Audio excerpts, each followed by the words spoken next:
এই এক রাত কিংবা 1 ঘন্টা 1.5 ঘন্টা বসে জীবনের পরিবর্তন কি এতই সহজ? এতই সহজ না, আবার অনেক সহজ। কারণ আল্লাহ পাক কোরআনের ভিতরে বলেছে আসমাউ ওয়া আতিউ। স্পষ্ট কোরআনের ভিতরে আল্লাহ পাক বলছে যে শোনো এবং আনুগত্য করো। শোনো এবং কি করো? তাফসীর গ্রন্থের ভিতরে আসছে যে ব্যক্তি হৃদয়ের কান দিয়া, হৃদয়ের কান কেমন কান? সাহাবা আজমাইন রাদিয়াল্লাহু তাআলা আনহুম যেভাবে রাসূল করিম সাল্লাল্লাহু আলাইহি ওয়াসাল্লামের কথাগুলো শুনেছে, সেই ধরনের কান নিয়া, মন নিয়া, দিল নিয়া যেই ব্যক্তি শুনবে, মৃত্যুর আগে হইলেও তাকে ইতাআতের গুণ দিয়ে আল্লাহ পাক তার ওলি বানাইয়া দুনিয়া থেকে বিদায় নেবে। অর্থাৎ আজকে যারা অল্প সময়ের জন্য কিংবা সারা রাত্রের জন্য উপস্থিত হয়েছেন, সকলেই নিয়ত করেন সারা রাত্র থাকারই। এরপরও যারা যতটুকু সময়ের জন্য আসছেন, এতটুকু সময়ের ভিতরে দিল দিয়ে, মন দিয়ে, সর্বোচ্চ যতখানি মন আপনার দেয়া সম্ভব অতখানি মন দিয়ে শোনার চেষ্টা করতে রাজি আছেন কে কে? আল্লাহু আকবার। আল্লাহ পাক সবাইকে কবুল করুন, সবাই আমিন। হাত নামান। এরপরও একদল লোক কোনো কাজ হবে না, কারণ আল্লাহ পাক কোরআনের ভিতরে বলছে, সূরা আরাফের ভিতরে আল্লাহ পাক বলতেছে লাহুম কুলুবুল লা ইয়াফকাহুনা বিহা। দুনিয়ায় একদল লোক আছে, দুনিয়ায় একদল মানুষ আছে যাদের একটা অন্তর আছে, যাদের একটা কলব আছে, যাদের একটা বুঝ আছে, কিন্তু এই অন্তর দিয়ে, এই মেধা দিয়ে, এই বুদ্ধি দিয়ে, এই গবেষণা শক্তি দিয়ে, উপলব্ধির শক্তি দিয়ে তারা কোনো কিছু অনুধাবন করতে পারে না। লাহুম কুলুবুল লা ইয়াফকাহুনা বিহা, তাদের একটা উপলব্ধি করার শক্তি আছে, কিন্তু তা দ্বারা তারা উপলব্ধি করতে পারে না, তা দ্বারা তারা বোঝে না। ওয়ালাহুম আয়ুনুন লা ইউবসিরুনা বিহা, এবং তাদের চক্ষু আছে কিন্তু তা দ্বারা কখনো দেখে না। চক্ষু আছে, এর দ্বারা দেখে, এর অর্থ কি? দেখে না, অন্ধ?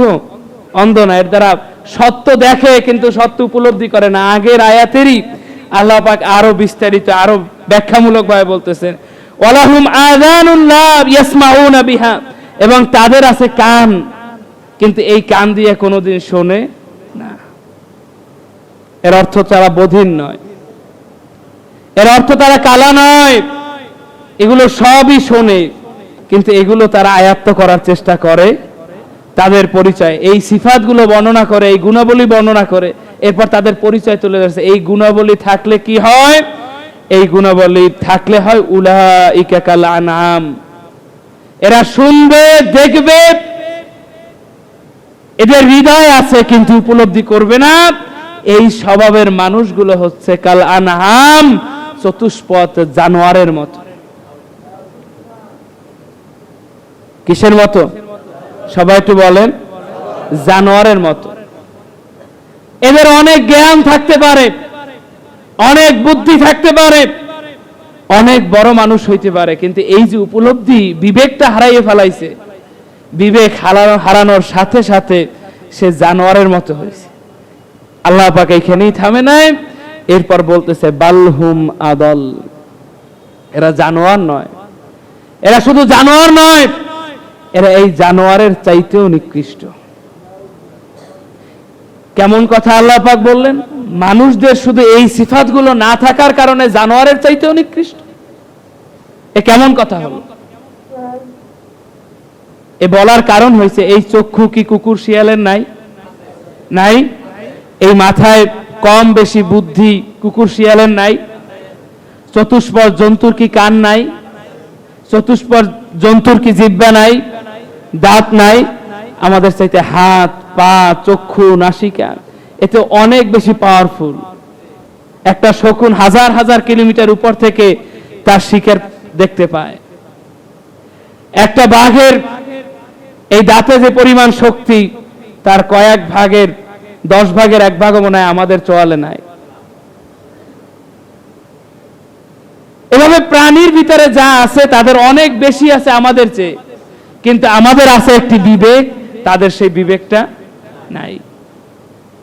আমাদের আছে একটি অন্তর, আমাদের আছে উপলব্ধি করার যোগ্যতা, আমাদের আছে সিদ্ধান্ত গ্রহণের যোগ্যতা। একটা পশুর, একটা বেঈমান, একটা এই চতুষ্পদ জানোয়ারের সেই উপলব্ধি করার শক্তি নাই, বিবেক নাই। তা আপনারও যা আছে, জন্তুরও যা আছে, পার্থক্য শুধু একটা, এই বিবেকটা যখন মানুষ হারাইয়ে ফেলায়, এই উপলব্ধির শক্তিটা যখন হারাইয়ে ফেলায়, তখন সে কি চতুষ্পদ জন্তুর চাইতে নিকৃষ্ট হয় না? হয় কি না? তো আল্লাহ পাক এইভাবেই বলছেন। এই আয়াতের প্রথম অংশ আমি বুঝানোর স্বার্থে প্রথম তেলাওয়াত করিনি, এরপর এই আয়াতের প্রথমেই আল্লাহ পাক বর্ণনা করছেন, লাকাদ যারানা লি জাহান্নাম কাসীরা।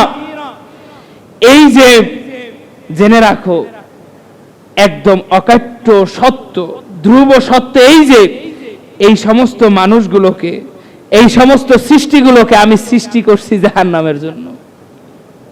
কিসের জন্য?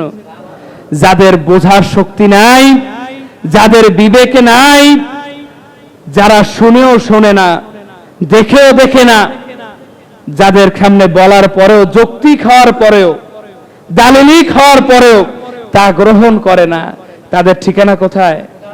জাহান্নাম। ভয় দেখানো আমার উদ্দেশ্য না, ভয় দেখানো আমার উদ্দেশ্য না।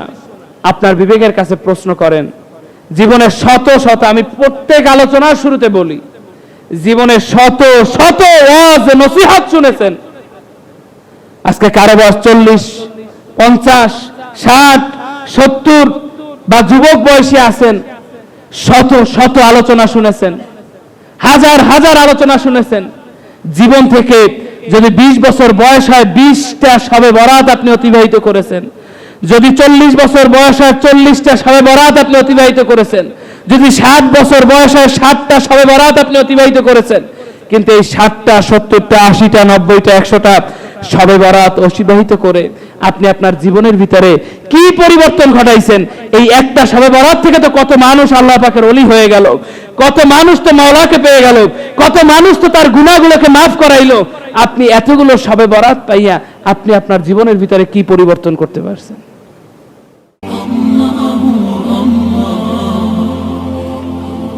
আপনারা দেখছেন এটিআর টেলিভিশন, সত্য প্রবর্তনে ঐক্য।